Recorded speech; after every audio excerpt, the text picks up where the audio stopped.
So in this video, I'm going to show you how to shoot in black and white in camera so that when you click the shutter, the LCD screen shows you a black and white image. I'm going to show you how to set your picture style for it, how to adjust all the parameters of your picture style between the sharpness of the black and white, the contrast. You want to add a filter effect, like you want those black skies like Ansel Adams. I'm going to talk about the advantages and disadvantages of shooting in black and white or monochrome picture style on any camera, and then how that relates to JPEG and RAW capture. Pre-visualize and understand how the world is going to convert to black and white.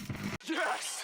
Learning how to see in black and white. Now, there's some things you can do to actually capture black and white images in camera so that you can see them automatically converted to black and white. Now, there's some tips and tricks to think about. First, if you only have a camera that only captures in JPEG, if you set your camera to only capture in black and white or monochrome or whatever picture style is identified, you will never ever be able to convert it back to color. But for me, the more important thing is if you're going after good black and whites, you've thrown away 2/3 of your pixel data that allows local subject contrast based on the colors within the image. Typically, there will be some way of accessing your picture styles in your camera, and every camera is going to be somewhat different. So Canon, Sony, Nikon, Panasonic, they all have these options. And then once you choose options, you can actually go in and adjust the level of sharpness, how much contrast. You can actually add sepia tones or color filter effects in camera. And I'm going to show you that here in just a moment. But the first thing to address is image quality. So what I'm going to advise for this experiment, so you can see, what you're getting, is choose RAW and JPEG. Now, rarely do I recommend this. There are specific instances where professionally you have to do it. If you're shooting on set, some kind of commercial photo shoot and there's art directors there, creative directors, clients, typically you'll shoot both RAW and JPEG because you're going to wirelessly, every click of the shutter, the image wirelessly goes to their iPads as they're sitting in the back of the room, backseat driving. Or if you're a wedding photographer and you want to have smaller image files so that if you're one of those photographers that between the wedding ceremony and the wedding reception, you have an assistant build a quick slideshow of a couple hundred images that's going to be displayed on a TV at the reception just moments later while you're out shooting the bride and groom and the wedding people. That's another reason you might shoot RAW and JPEG together. But generally speaking, I never try to do that outside of those circumstances,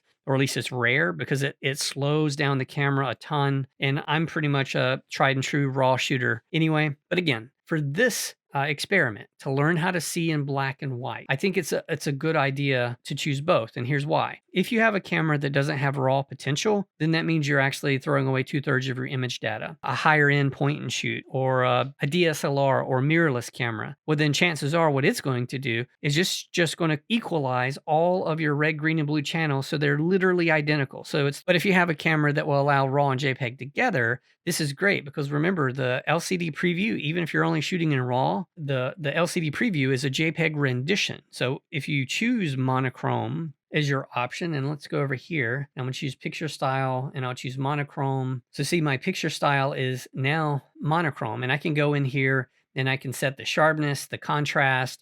I can apply a filter effect. So like if I were shooting portraits, I would apply a yellow filter effect, kind of emulating the exact same thing I would do if I were out shooting black and white film for portraits. Or if I wanted that deep black sky look that Ansel Adams got, I would choose red filter, which would mimic the, shooting black and white film with a red filter, which makes everything blue super dark. So you could apply that, and I would encourage you to apply these things to set them up to your taste as you would process them in Adobe Camera Raw or Lightroom, whichever you prefer. So that way you actually see what you typically do when you take the photograph. Okay, now here's the deal.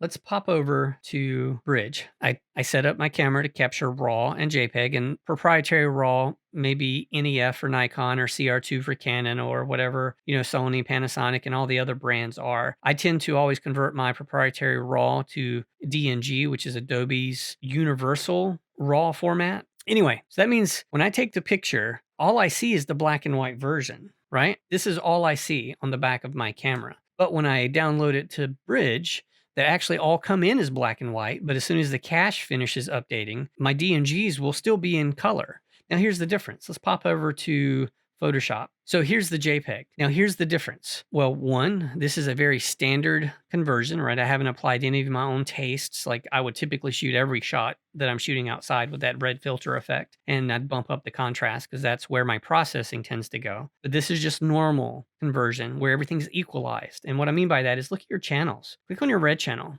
Now click on your green channel. Now click on your blue channel. Did you see the difference?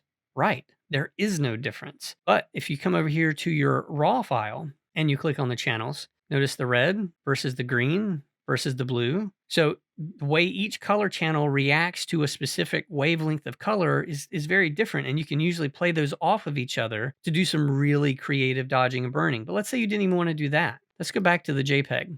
Like if you only captured only in JPEG. So I'll reactivate all the channels, go back to my layers panel. I'll add a black and white adjustment layer. Now watch this. I want those Ansel Adams black water. I'm not going to get it because there's no color info here. All the information in here is identical because it's not based on any color information anymore. It might as well just say gray, gray, and gray that are all equal. Like no matter what you do, nothing is going to happen because you don't have that control over your image anymore. But look at the DNG.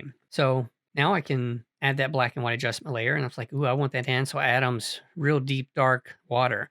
Now this image looks like it was underexposed at capture. Let me hit Command or Control L to bring up a quick levels dialog box. And yeah, right away we see this was pretty underexposed because basically my data range isn't reaching from the pure black to pure white. I'm actually missing half the tones in this photograph. So I'll add a levels adjustment layer so it's not destructive. I'm gonna get the same histogram over here, right? And you know the simple fix is just to whatever side of the mountain's not being touched by a pointer, just drag the pointer over to that side of the mountain. So now I can come back to my black and white, and it's going to give me the power to really make that water as black or as dark in tonality as I want, and I can make whatever is of the other color, the other color. I'll compress all that to one layer. I'll come back over here, and I'll just hit Command A, Command C, come back over here, Command V. Now, everybody remembers that's literally the worst way to do that, right? That was like a test. Hopefully in your brain you said, oh my God, that was the worst way to do that. Why is it the worst way to do that? How big is this file? The image layers specifically are 57 megs. So that means I just copied 57 megs to my history panel. Because remember, Photoshop's going to remember the last 20 things you did by default. And so that's a common way that people clog up their memory without even realizing it. What was the better way to do that? Just grab it. If you've already got two images open, and it can be a background layer, it doesn't matter. Just grab it, drag it over to the one you want, pull it back in. If you hold down the shift key, it will auto center. I didn't use up any of my RAM past the point of actually doing the act. Then it's erased. So this is not in my memory. Anyway, I'm going on a tangent.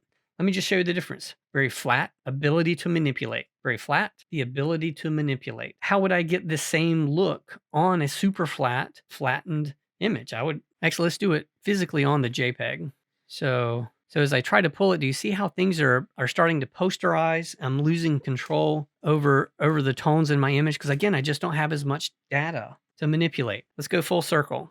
So again, how do we do this? You've got to go inside your picture style, whatever that is, just hit the menu button on your camera, whatever camera you have, and you're going to have some of these things that are very similar. So just find yours. Here's mine, auto, standard, portrait. So I would recommend doing the raw plus JPEG thing, maybe just for one cycle, right? Just so you can go back and prove to yourself that what I'm telling you is true. That if you capture monochrome as only JPEGs, you've severely limited the ability of control to manipulate and adjust the local subject contrast in your image. Now, if you don't need to prove that to yourself or you already believe in that, then remember, you can just shoot in RAW. And when you just shoot in RAW, you can still just choose monochrome. And on the back of your camera, it's going to show you a black and white rendition of the scene. But as soon as you open it up in Bridge, you're going to have access to all the colors in all the color channels. It's not going to be erased at all. Until you train your eyes to see in black and white, I think you should consider setting your camera to monochrome, tweaking the sharpness and contrast sliders to your personal taste, maybe using the filter effect. So I'm just going to click on the detail set here.